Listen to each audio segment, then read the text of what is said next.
Welcome to our channel law Kaksha study.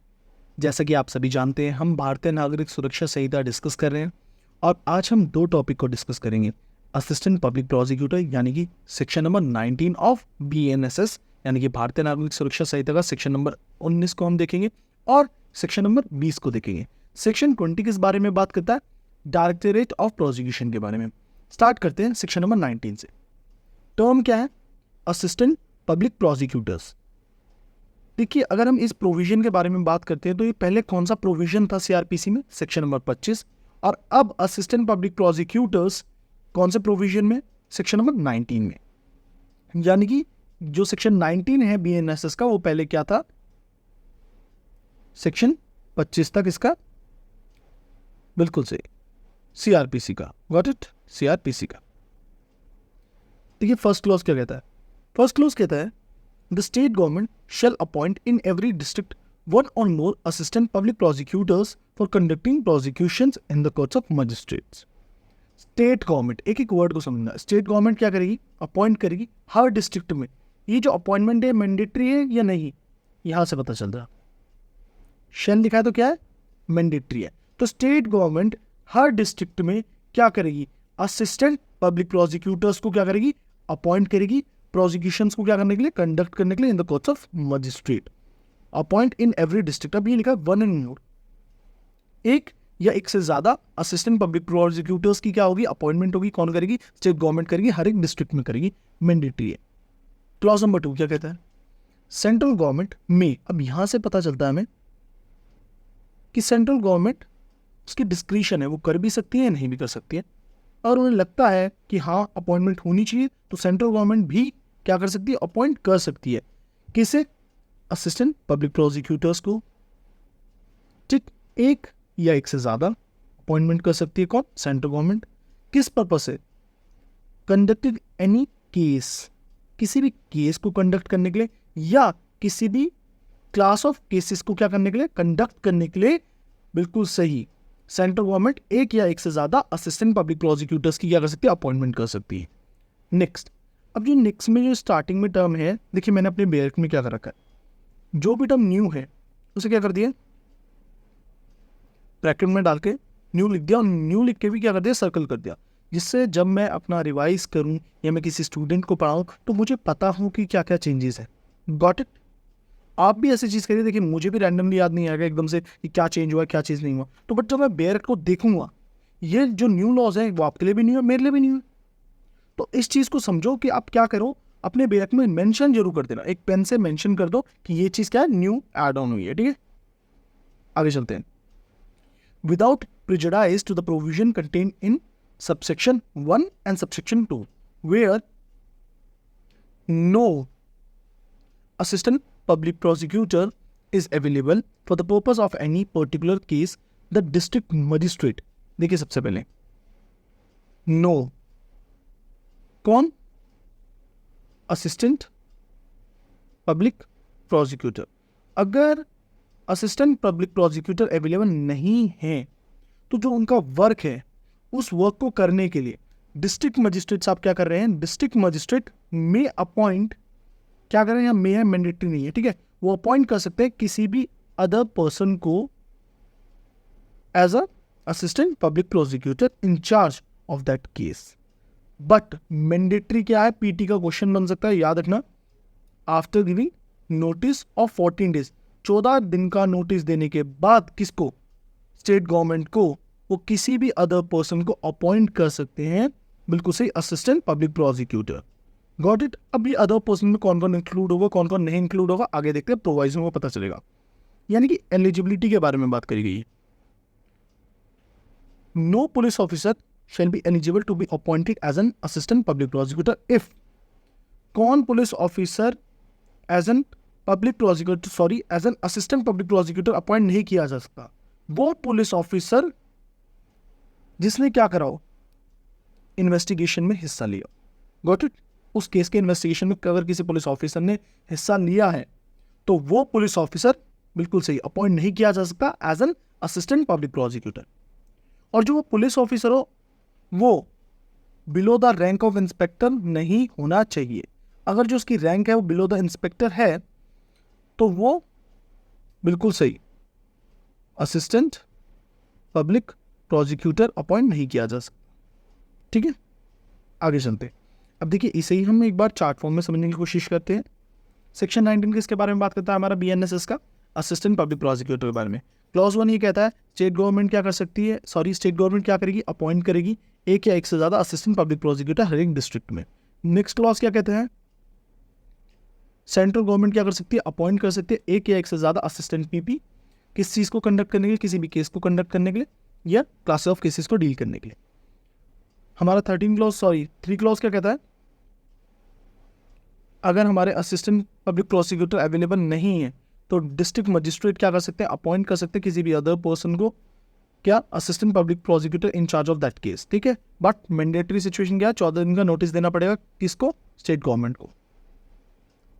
After giving notice of 14 days to the state government. Other person में कौन कौन include नहीं हो सकता? वो पुलिस ऑफिसर इंक्लूड नहीं हो सकता, बिल्कुल से। कौन सा? जिसने क्या करा हो? कोई भी हिस्सा ले हो किसमें? Has taken any part in the investigation. उसकी रैंक इंस्पेक्टर से कम की नहीं होनी चाहिए। अब चलते हैं नेक्स्ट सेक्शन पे, सेक्शन नंबर 20 ऑफ बीएनएसएस, यानी कि भारतीय नागरिक सुरक्षा संहिता का सेक्शन नंबर 20 देखते हैं। 20 किसके बारे में बात करता है? डायरेक्टरेट ऑफ प्रोसिक्यूशन के बारे में। पहले ये हमारे सीआरपीसी में कौन सा सेक्शन था?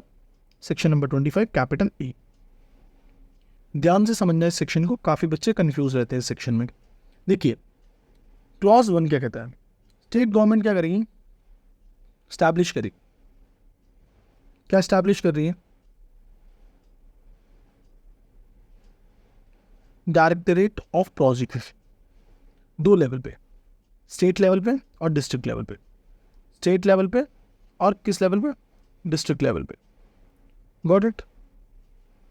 डोंट वरी, अभी समझ लो चार्ट से, मैं वर्ड बोले जा रहा हूँ, आगे नोट्स भी मिल जाएंगे आपको। ठीक है, hand written notes.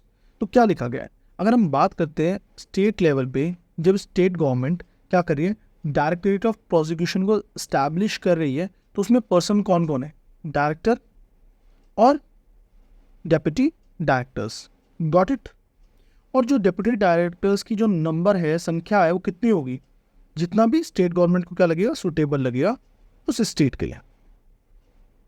Got it? आगे चलते हैं। क्लॉज बी क्या कहता है? बी किस लेवल के बारे में बात कर रहा है? डिस्ट्रिक्ट लेवल के बारे में। अगर डायरेक्टरेट ऑफ प्रोसिक्यूशन को स्टैब्लिश करा जा रहा है स्टेट गवर्नमेंट के द्वारा, किस लेवल पे? डिस्ट्रिक्ट लेवल पे। कौन से लेवल पे? डिस्ट्रिक्ट लेवल पे।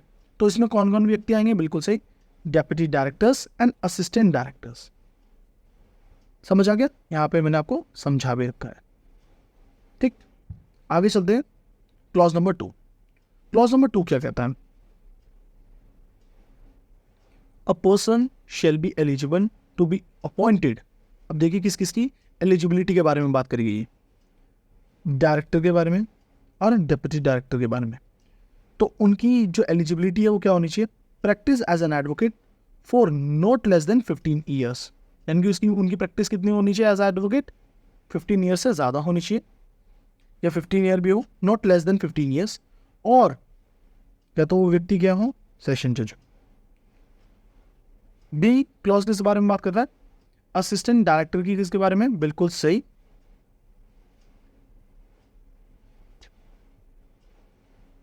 किसकी एलिजिबिलिटी के बारे में बात कर रहे हैं? असिस्टेंट डायरेक्टर की एलिजिबिलिटी के बारे में बात कर रहे हैं। किस क्लॉज में? बी क्लॉज में। कितनी होनी चाहिए?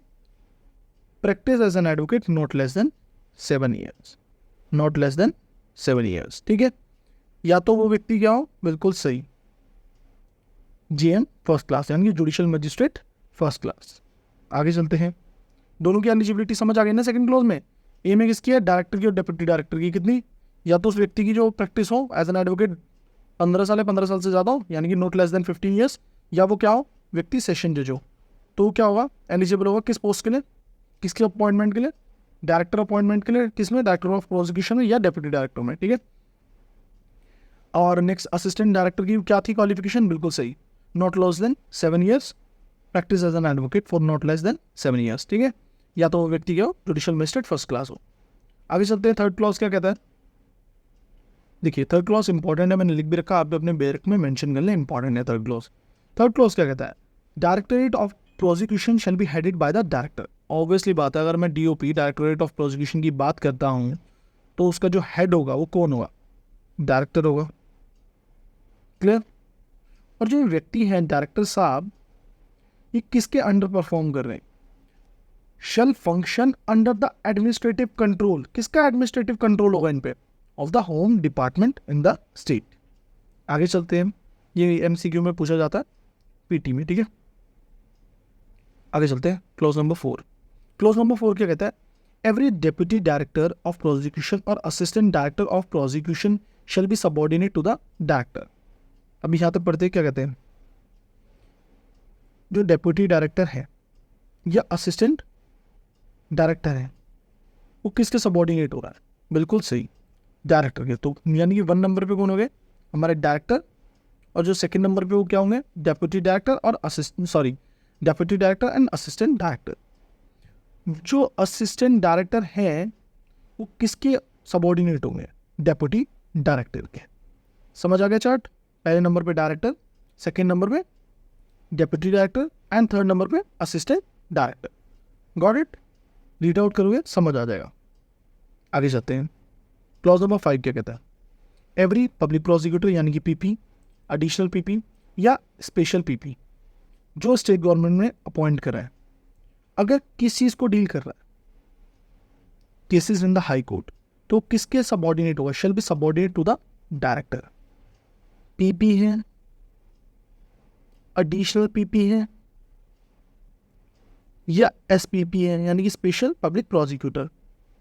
अगर ये किस चीज़ के लिए अपॉइंटमेंट करा गया इनका, कि किसको डील करेंगे? हाई कोर्ट के केसेस को डील करेंगे, तो ये किसके सबऑर्डिनेट होंगे? डायरेक्टर के सबऑर्डिनेट होंगे। अगर यही तीनों किस केसेस को डील कर रहे हैं? डिस्ट्रिक्ट केसेस को डील कर रहे हैं, जो डिस्ट्रिक्ट लेवल पे केसेस है उन्हें डील करने के लिए इनकी अपॉइंटमेंट हुई है, तो ये किसके सबऑर्डिनेट होंगे? डेप्यूटी डायरेक्टर के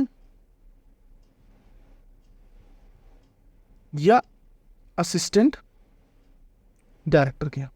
गॉट इट? कहाँ लिखा है? क्लॉज नंबर 6 में लिखा है। 5 और 6 को एक साथ पढ़ लो, समझ आ जाए।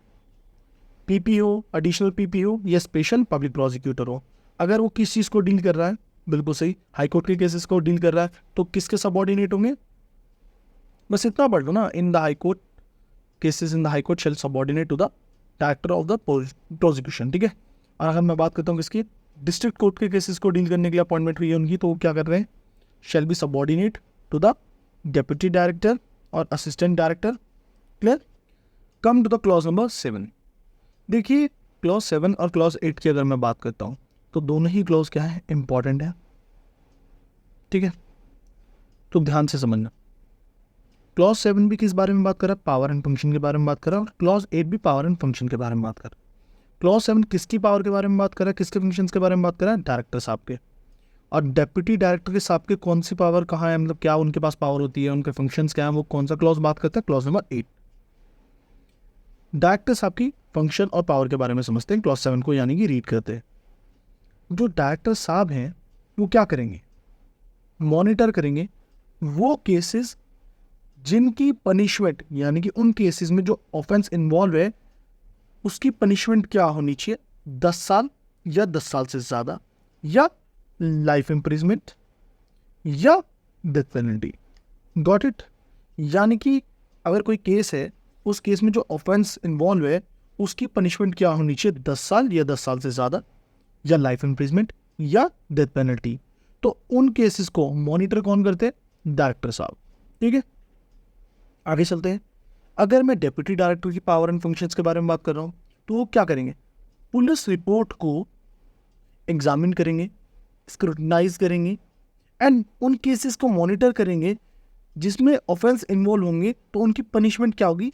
7 साल या 7 साल से ज़्यादा, बट 10 साल से कम। क्लियर? और ये प्रोसेस यानी कि इनका पर्पस क्या होता है? जिससे प्रोसीडिंग्स क्या हो सके? फास्ट हो सके, जस्टिस जल्दी मिल सके। क्लियर? स्पीडी जस्टिस होता है ना, उस चीज को अचीव करने के लिए। आगे चलते हैं बच्चों, क्लॉज 9। क्लॉज 9 क्या कहता है? The functions of the assistant director of prosecution shall be to monitor cases in which offences are punishable less than 7 years। अब देखो समझो, अगर कोई भी ऑफेंस उसकी पनिशमेंट 7 साल से कम है तो उन्हें कौन देख रहा है, उन्हें कौन मॉनिटर कर रहे हैं, असिस्टेंट डायरेक्टर साहब। ठीक, अगर 7 साल या 7 साल से ज्यादा है तो उन केसेस को कौन मॉनिटर कर रहे हैं, बिल्कुल सही, डेप्यूटी डायरेक्टर। अगर पनिशमेंट यहां पे नोट लेस देन 10 ईयर भी है, सॉरी लेस देन 10 ईयर, ठीक है, लेस देन 10 ईयर्स। अगर किसी ऑफेंस की पनिशमेंट, किसी केस में कोई ऑफेंस इन्वॉल्व है, उसकी पनिशमेंट 10 साल या 10 साल से ज्यादा है, लाइफ इम्प्रिजमेंट है या डेथ पेनल्टी है, तो उन केसेस को कौन मॉनिटर कर रहे हैं, हमारे डायरेक्टर साहब। समझ आया? देखिए स्क्रीन पे दिख ही रहा होगा आप सभी को, अगर दिखता नहीं है तो आप क्या कर लीजिए, पॉज कर लीजिए, और जो जो वर्ड मैं लिख रहा हूँ राइटिंग नहीं समझ आ रही, सभी बच्चों से रिक्वेस्ट है उस वर्ड को मैं बार बार बोल भी रहा हूँ। Got it? जैसे NI मतलब लाइफ इम्प्रिजमेंट, डेथ मे भी हो सकता है नहीं समझ आए, बट मैं बोल भी रहा हूँ उस वर्ड को, तो दिक्कत नहीं होनी चाहिए। ठीक है, अब आते हैं क्लॉज नंबर 10। क्लॉज नंबर 10 क्या कहता है, not with standing anything contained in 7, 8 और 9। 7 किसके बारे में बात कर रहा है, power and function of the director, deputy director, and 9 assistant director के बारे में बात करी जा रही है। ठीक है, द डायरेक्टर, डेप्यूटी डायरेक्टर और assistant director of the prosecution shall, मतलब मैंडेटरी है, shall have the power to deal with and be responsible for all proceedings under this Sanhita. यानी इस संहिता में कोई भी प्रोसीडिंग्स हैं, कुछ भी लिखा है, क्लॉज नंबर सबसेक्शन 7 में, क्लॉज 8 में, क्लॉज 9 में, क्लॉज 7 में, कुछ भी लिखा हो, उससे हमें मतलब नहीं है। क्लॉज 10 ये कहता है कि भैया ये सब क्या होंगे, रिस्पॉन्सिबल होंगे जो भी प्रोसीडिंग्स हो रही हैं इस संहिता में। क्लियर? आगे चलते हैं 11 एंड 12। क्लॉज 11 क्या कहता है कि कोई भी फंक्शन है या कोई भी अदर, देखिए पावर्स बता दिए हमें, फंक्शंस बता दिए, बट कोई भी अदर पावर है, फंक्शन है या एरियाज हैं जिसमें ये सब, यानी कि डेप्यूटी डायरेक्टर, असिस्टेंट डायरेक्टर, ये सब क्या है, अपॉइंट हुए हैं, उनका जो एरियाज होगा उन्हें कौन स्पेसिफाई करेगा, स्टेट गवर्नमेंट स्पेसिफाई करेगी। Got it? एक बार रीड आउट कर लेते हैं।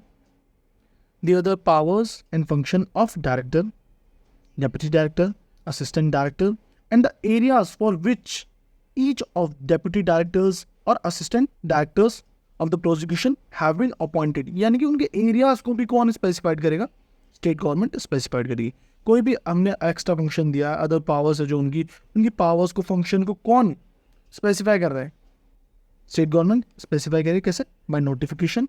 और वो किस एरियाज के लिए अपॉइंट हुए हैं, उन एरियाज को, भाई let's suppose deputy director area number 1 के लिए अपॉइंट हुआ है, तो ये चीज़ कौन बताएगी, एरिया नंबर 1 ये इस एरिया के लिए अपॉइंट करे गए स्टेट गवर्नमेंट। कैसे? नोटिफिकेशन के द्वारा। आगे चलते हैं clause number 2, last clause of section 20। The provision of this section shall not apply to advocate general of the state, यानी कि ये जो प्रोविजंस हैं ये किस पे अप्लाई नहीं होंगे, advocate general of the for the state पे क्या नहीं होंगे, अप्लाई नहीं होंगे। Advocate general for the state, याद रखना एडवोकेट जनरल पे ये अप्लाई नहीं होंगे प्रोविजन। क्लॉज 12 कहता है, पीटी में कई बार क्वेश्चन पूछा जाता है। अब एक बार चार्ट फॉर्म में समझ लेते हैं। मैं जानता हूँ कि कई बार बेयर क्या होता है, जो ये अपॉइंटमेंट वाले सेक्शन होते हैं, कई बार क्या लगता है यार हम बोर हो रहे हैं, तो चार्ट फॉर्म में बना लो। चार्ट फॉर्म में जितनी जल्दी समझोगे ना उससे ईजी, और एक कहते हैं ना कि बहुत जल्दी आपको बेयर देखना है, रिवीजन करना है, तो पूरा बेयर तो नहीं पढ़ा जाएगा, तो चार्ट जल्दी बढ़े जाते हैं। जैसे मैंने क्या कर रखा है, इसे क्या कर रखा है, ब्रेक डाउन कर रखा है। देखते हैं स्टेट गवर्नमेंट क्या करेगी, स्टैब्लिश करेगी क्या, डायरेक्टर ऑफ प्रोसिक्यूशन, कहाँ, स्टेट। अगर स्टेट लेवल में बात करते हो उसमें कौन कौन व्यक्ति आएंगे, डायरेक्टर साहब आएंगे एंड DDP आएंगे, यानी डेप्यूटी डायरेक्टर साहब आएंगे। क्लॉज बी क्या कहता है कि स्टेट क्या कर रही है, डायरेक्टोरेट ऑफ प्रोसिक्यूशन को कहाँ स्टैब्लिश कर रही है, डिस्ट्रिक्ट लेवल पे कर रही है, तो उसमें कौन कौन लोग आएंगे, deputy director and assistant directors. आगे चलते हैं, ये सब मैं आपको रीड कर चुका हूँ डायरेक्ट से, बट चार्ट फॉर्म में और अच्छे से समझा रहा हूँ। ठीक है, सेकंड क्लॉज किस बारे में बात कर रहा है, एलिजिबिलिटी के बारे में बात कर रहा है। सेकंड क्लॉज का क्लॉज ए क्या कहता है, ए कहता है अगर हम बात करते हैं डायरेक्टर या डेप्यूटी डायरेक्टर के बारे में, तो उनकी जो एलिजिबिलिटी है वो क्या होनी चाहिए, वो practice as an advocate not less than 15 year, यानी कि 15 साल से ज़्यादा की प्रैक्टिस होनी चाहिए एज एन एडवोकेट, ठीक है, 15 साल या 15 साल से ज़्यादा, या वो क्या हो, सेशन जज हो। असिस्टेंट डायरेक्टर की एलिजिबिलिटी के बारे में बात करते हैं, practice as an advocate not less than 7 year, और क्या हो, या जुडिशियल मजिस्ट्रेट फर्स्ट क्लास हो। आगे चलते हैं, एलिजिबिलिटी कंप्लीट हुआ, क्लॉज नंबर 3 में आते हैं। 3 क्या कहता है, क्लॉज नंबर 3 इंपॉर्टेंट सेक्शन है कि जो डीओपी होगा उसका हेड कौन होगा, यानी डायरेक्टरेट ऑफ प्रोसिक्यूशन के हेड कौन होंगे, डायरेक्टर होंगे। क्लियर, आगे चलते हैं, और किसके अंडर में वो क्या कर रहे हैं, फंक्शन अपना परफॉर्म कर रहे हैं, administrative control of the home department of the state. आगे चलते हैं, 4 क्लोज क्या कहता है, बार बार बता चुका हूँ, director, deputy director, assistant director, ठीक है, गॉट इट। आगे चलता हूँ, 5th क्लॉज क्या कहता है, अपॉइंटमेंट कौन कर रहा है, स्टेट कर रही है। क्लियर, और ये सब किसके, अगर हाई कोर्ट के केसेस के लिए इनकी अपॉइंटमेंट हो रही है तो किसके सबॉर्डिनेट होंगे, डायरेक्टर के।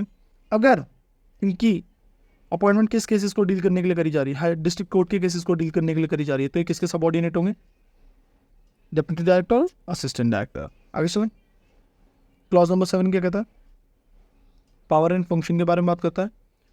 क्लॉज 7 फिर से पावर एंड फंक्शन के बारे में बात करता है, डायरेक्टर की मॉनिटर करेंगे केसेस, कौन से केसेस, इनकी पनिशमेंट क्या होगी, 10 साल या 10 साल से ज़्यादा, LI या डेथ पेनल्टी। 8 की इसकी पनिशमेंट के बारे, सॉरी पावर एंड फंक्शन के बारे में बात करता है। क्लॉज 8 डेप्यूटी डायरेक्टर की, वो कौन से केसेस को मॉनिटर करेंगे, बिल्कुल सही, जिनकी पनिशमेंट क्या होगी, 7 साल बट 10 साल से ज़्यादा नहीं होगी, ठीक है। आगे चलते हैं, 7 साल या 7 साल से ज़्यादा बट 10 साल से कम। 9 क्लॉज किस बारे में बात करता है, असिस्टेंट डायरेक्टर की पावर और फंक्शंस के बारे में बात कर रहा है, वो उन केसेस को मॉनिटर करेंगे जिनकी पनिशमेंट क्या होगी, लेस देन 7 ईयर्स, ठीक है। और 10, 11, 12 को मैंने ब्रेक डाउन नहीं करा, सिंपल लैंग्वेज है, बैक में मैंने आपको रीड करके बता दिया। होपफुली आप सभी को सेक्शन नंबर 19, सेक्शन नंबर 20 यानी कि असिस्टेंट पब्लिक प्रोसिक्यूटर्स एंड बिल्कुल सही डायरेक्टरेट ऑफ प्रोसिक्यूशन यानी कि सेक्शन नंबर 20 ऑफ BNSS भारतीय नागरिक सुरक्षा संहिता 2023 का क्लियर हुआ। देखो प्लीज़, वीडियो अच्छी लगती है, कंटेंट अच्छा लगता है, तो प्लीज़ ज़्यादा से ज़्यादा चैनल को सपोर्ट करिए, ज़्यादा से ज़्यादा प्यार दीजिए अपने चैनल को, और please please it's a humble request, press bell icon जिससे मेरी वीडियोस की नोटिफिकेशन आपको सबसे पहले मिल सके। सेकेंड चीज़ ये, मैं हर वीडियो में कहता हूँ, अगर कहीं भी प्रॉब्लम आ रही है, डाउट आ रहा है, कई बार होता है कि एक बार टीचर समझाता है वो चीज़ समझ नहीं आती, तो प्लीज़ विदाउट हेजिटेट मुझे मेरे इंस्टाग्राम अकाउंट पे DM कर सकते हैं, मेरे से वहाँ कनेक्ट हो सकते हैं। मेरा व्हाट्सएप नंबर भी आप सभी को स्क्रीन पर रिफ्लेक्ट हो रहा होगा, आप वहाँ भी मुझे मैसेज कर सकते हैं। Clear, thank you so much for your love, for your support, have a nice day all of you.